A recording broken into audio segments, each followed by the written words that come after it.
Sur un chantier, finalement, les compétences de chacun ne vont pas être déplacées, elles vont être augmentées. Les rôles des acteurs vont devoir être revus, non pas en termes de compétences techniques ou en tâches à exécuter. Il y a un nouveau langage à apprendre pour tout le monde. Mais surtout, le vrai changement, c'est que tout devient traçable demain avec le BIM et qu'il va y avoir finalement un temps réel du numérique qui fera que si on va jusqu'au bout de la démarche, sur nos chantiers, le numérique et le BIM, cela pourra aussi être une sorte de contrat parfait qui permettra à chacun de se positionner avec sa valeur ajoutée, mais aussi ses responsabilités, dans l'espace-temps du chantier. Et nous pensons demain qu'il y a un gros travail aussi à faire au niveau de certains réglages juridiques entre les acteurs pour qu'un droit du BIM et du numérique sur les chantiers se précise et qu'on ne travaille pas à l'ancienne en recherchant des pièces 10 ans après une construction. Là, finalement, le BIM nous permettra de tout gérer en temps réel, si on le veut, et si on va jusqu'au bout de l'acte BIM sur un chantier, c'est-à-dire le partage d'informations complet au niveau de plateformes à créer.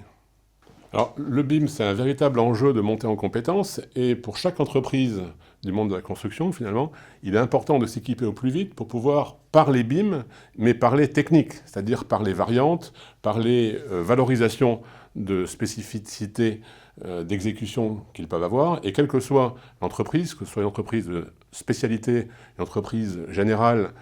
ou même un industriel qui fournit des matériaux, eh bien, tous ces gens vont devoir collaborer sous ce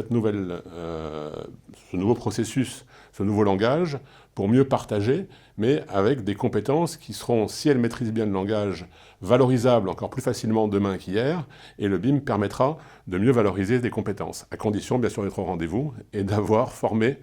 suffisamment pour pouvoir monter en compétences. Alors, pour nous, le BIM, dans les années qui viennent, va s'imposer à tous les acteurs de l'acte de construire sur nos chantiers et sur la filière.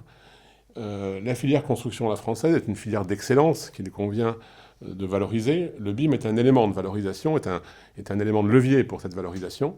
Et ce qui est important pour chacun, c'est de comprendre qu'en montant en compétences grâce au BIM, il pourra demain mieux valoriser ses savoir-faire.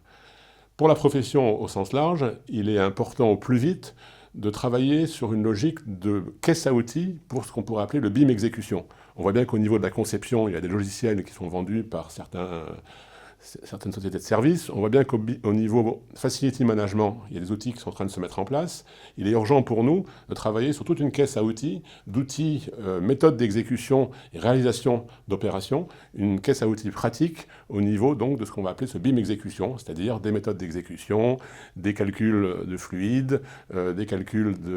thermiques, etc., mais qui appartiendront à la filière exécution et qui permettront d'alimenter cette caisse à outils qui nous permettra de mieux dialoguer avec les acteurs de la conception.